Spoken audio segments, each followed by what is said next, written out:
100 days tip challengeல இன்னைக்கு டே 3 ஓட tip தான் பார்க்க போறோம். அதாவது SPF பத்தி பார்க்க போறோம். SPF அப்படின்னா சன் ப்ரொடெக்டிவ் ஃபார்முலா.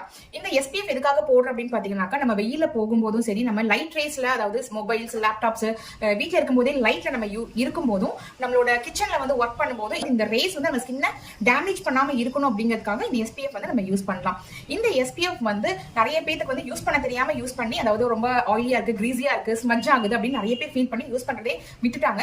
இது யூஸ் பண்ண ஆரம்பிச்சீங்க அப்படின்னாக்கா உங்களுக்கு வந்து இது ஒரு நல்ல ப்ராடக்டா இருக்கும். உங்களோட ஏஜ் வந்து நல்லாவே ரிவைஸ் பண்ணி காட்டும், ஆன்டி ஏஜிங்கா இருக்கும், டேன் ஆகாம உங்க ஸ்கின் வந்து நல்லா ப்ரொடெக்டிவா இது பார்த்துக்கும். இந்த SPF வந்து எந்த மாதிரி ஸ்கின்னுக்கு யூஸ் பண்ணணும் அப்படின்னு பாத்தீங்கன்னாக்கா, உங்களோட ஸ்கின் ஆயிலியா இருந்துச்சுனாக்கா நீங்க வந்து ஜெல் பேஸ்டு SPF வந்து யூஸ் பண்ணலாம். அதே மாதிரி உங்க ஸ்கின் வந்து ட்ரையா இருந்துச்சு அப்படின்னா கிரீம் பேஸ்டு SPF வந்து யூஸ் பண்ணலாம். சோ இந்த SPF எங்க வாங்கணும், கரெக்டான SPF இந்த வாங்குது அப்படின்னு நீங்க நினைச்சீங்கன்னாக்கா ஸ்கிரீன்ல இருக்கிற நம்பரை டயல் பண்ணுங்க, உங்களுக்கு நாங்க கரெக்டான SPF வந்து கொடுக்குறோம். சோ இந்த மாதிரி நிறைய டிப்ஸ் நீங்க பார்க்கணும் அப்படின்னு நினைச்சீங்கன்னா நம்ம சேனலை ஃபாலோ பண்ணுங்க.